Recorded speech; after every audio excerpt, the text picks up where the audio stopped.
ከሻወር ስወጣ ለካስ ከኔ ክላስ ከበር ኋላ ተለጥፏል ማለት ነው። ሴትዮዋ ደግሞ እናቱ እንዳጋጣሚ ወደ ሌላ ሀገር ለሕክምና ሄዳለች። እሱ ለካስ ውጭ ያለውን ነገር በደንብ አጣርተዋል። እኔ ደግሞ የማውቀው ታሪክ የለም። በቃ ያው አጠቃኝ። ያው እንግዲህ እግዚአብሔር የፈቀደ ሆነና እርግዝና ተከሰተብኝ ማለት ነው። ደፈረኛው። ስንት አመት ሆነ የመዳም ልጅ የደፈረሽ? አይ 20 ምናምን ይሆነዋል። የ20 ምናምን አመት ጎረምሳ ነው? አዎ። እና የሚገርምሽ ነገር ከዛ በፊት በቃ የሆነ መድኃኒት ምናምን ይወስዳል መሰለኝ። በቃ የሆነ ልሞት ነው ምናምን እያለ ይንጠላጠላል በዚህና እኔ ቆልፌ ምናምን በቃ ራሴን በጣም ነበር የምቆጣጠር ማለት ነው። የሆነ ጦርነት በይው እንደዚህ የሌለ በቃ በጣም እፈራ ነበረ። ግን በቃ እግዚአብሔር የዛ ቀን አጋለጠኝ ማለት ነው። ከዛ ሆነ የቻልኩትን ታግዬ ነበረ። ግን እንግዲህ ምንም ማድረግ አልቻልኩም። እርግዝና ተከሰተብኝ። ከዛ ልክ ስትመጣ ነገርሻት? አይ አልነገርኳትም። ከዛ ዝም አልኩኝ ወር እስኪሆነው ድረስ በቃ ተመልሼ እንደዛ ባረገ በሳምንቱ ወደ ጃዛ ቦታ ተመለስኩ። ጓደኛዬ ደግሞ ወደ ስራ ሄዶ ነበረ። ምን ሆንሽ ምናምን ሲለኝ አይ አሞኝ ነው ምናምን አልኩት ማለት ነው። ከዛ የሚኖረው ቦይፍሬንድሽ አንቺ የምትኖሪበት አይ ይመጣና ይሄዳል። አቡዬ እዚህ ጋር ልትይዥልኝ የምፈልገው ማለት ነው ይው እረፍት ሄጄ ከጓደኛዬ ጋር ቆይቼ በመጣው በሳምንቱ ይሁን በእንደዛ ነው ይሄ ጥቃት የደረሰብኝ ማለት ነው።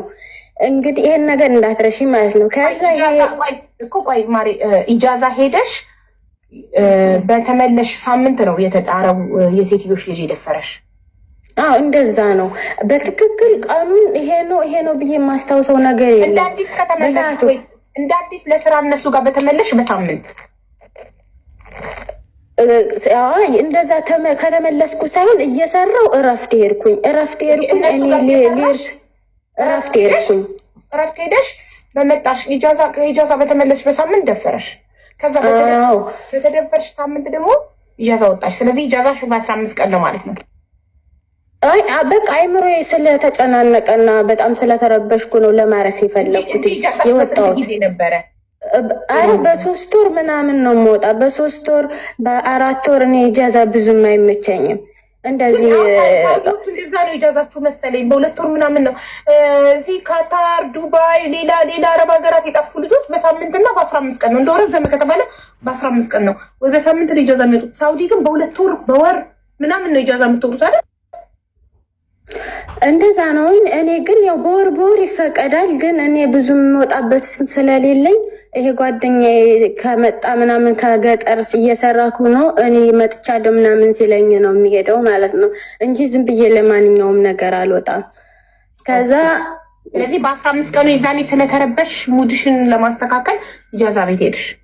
አዎ የሆነ ውስጤ ባዶ ሆነ። ተስፋ ቆረጥኩ። በቃ ራሴን ሁሉ አመመኝ። በቃ ፀጉሬ ሁሉ አቆረጥኩት። በቃ የሆነ ነገር ውስጥ ገባሁኝ። በቃ የሆነ ጭልም አለብኝ። የሆነ ከፊት ለፊት በቃ ብዙ ነገር እያሰብኩ ስለነበር ይሄንንስ እንዴት ብዬ ነው ለሱ የምነግረው? እንደገና አስቀጣይ ህይወቴ ምናምን ብዬ በቃ ግራ ገባኝ። እንደውም እርግዝናው ሁሉ አላወኩም ነበረ። ዝም ብዬ ያ ነገር ስለተከሰተ ነው። ከዛ ደግሞ ይባስ ብሎ እንትን ይቀረ ያው አረገዝኩ ማለት ነው። የሴትዮሽ የመዳምሽ ልጅ አንቺን ከመድፈሩ በፊት ከፍቅረኛሽ ጋር ግንኙነት አድርጋችሁ ታውቃላችሁ ማለት ነው? አዎ ላልነበርሽ? አዎ ይኸውልሽ እኔ የምልህ አሁን ከጓደኛዬ ጋር ቆይቻለሁ ብዬሻለሁ። እንደመጣው በሳምንቱ ነው ይሄ ራሱ እንትን ያለኝ የደፈረ። ኦኬ ከፍቅረኛሽ ጋር ኦልሬዲ አንቺን የመዳምሽ ልጅ ሲደፍርሽ አንቺና ፍቅረኛሽ ስንት ጊዜያችሁ ነው በፍቅረኝነት? የቆየንበት ጊዜ ነው። የቆያችሁበት ጊዜ እስከተደፈርሽበት ቀን ድረስ ነው የምልሽ። ያኔ የስንት ጊዜ ፍቅረኛችሁ ነበር? የአመት፣ የ2 አመት፣ የወራት? የአመት እንደዛ ይሆናል። አብዛኛውን በእንትን ላይ በፌስቡክ ስለምናወራ ብዙም እንትን አለ። ምክንያቱም ከትውውቅ ጀምሮ ካለ ይረዝማል እና ግን ዋና እንደዚህ እንትን ካለ አመት እንደዛ ይሆነናል።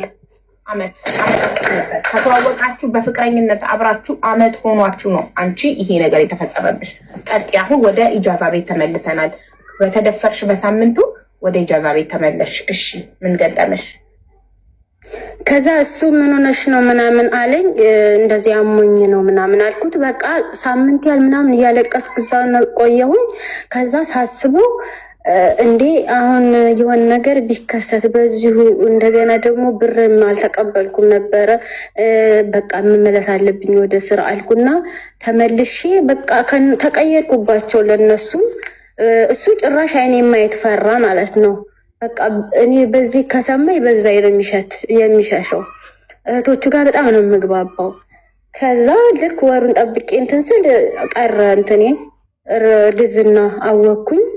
ከዛ ነገርኩትኝ። በቃ ያው እንደዚህ አንተ እንትን ብለኛል፣ ያው እርግዝና ተከሰተ አልኩት ማለት ነው። ከዛ እና ምን ችግር አለ አለኝ። ችግር የለውም ሲለኝ ምን ማለት ነው ማሾፍክ ነው? አሁን እንደዚህ ሆና ወይ እናገራለሁኝ ወይ ደግሞ ይሄን ነገር እንደምን ማስወግድልኝ እኔ ራሴን ለመቀየር ነው የመጣሁትኝ። ስለዚህ እኔ ይሄን ነገር ምንም ማድረግ አልችልም በቃ ምናምን ወይ ራሴ አጠፋለሁ ምናምን ስለው ማስወረድም አላመጣም መድኃኒት ሐራም ነው አለኝ። ሐራም ነው ፎቅ ናር አለኝ።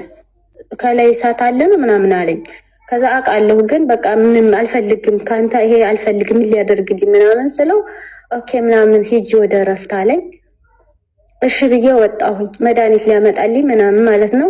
ከዚህ ጓደኛዬ ካለበት ኢጃዛ ሳይሆን የሄድኩት ከጓደኞች ከአንዷ ጓደኛ ኢጃዛ ቤት የሄድኩኝ እንዳያውቅ ይሄኛው ብዬ ማለት ነው። ሌላ ኢጃዛ ቤት የራስሽ ቤት ሳይሆን ሌላ ኢጃዛ ቤት ሄድሽ ፍቅረኛ ሌላ ኢጃዛ ቤት። አዎ ከዛ ጠየቀኝ ይሄ ጓደኛ የት ነሽ ምናምን ሲለኝ መዋሸት አልቻልኩም። አይ እንደዚህ እሷ ጋር ነኝ አውቃታል ልጅቷን ስለው ምን ይችላልም ለምን ከኖርማል ኢጃዛ ቤት ወጣ እኮ ከዛም በቃ ምንም አለኝ። በቃ እንደዚህ ነው ስለው በጣም ሰደበኝ ማለት ነው። ማለቴ እንደዚህ አልጠብቀው ቃላቶች ተናገረኝ።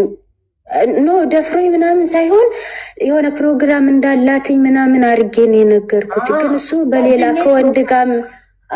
ከወንድ ጋር ምናምን መሰለውና ሰደበኝ ማለት ነው። በጣም የሆነ የሚጎዳ ስድብ ሰደበኝ። በቃ ምንም አልጠብቀው የባሰውኑ እንትን አለኝ ማለት ነው። በጣም ጎዳኝ። ከዛ ዝም አልኩትና እሱን በቃ ከዚህ በኋላ እንደውም እንዳትደውል ምናምን በቃ ከዚህ በኋላ ታስፈልገኝ ምናምን አልኩትና በቃ የሌለ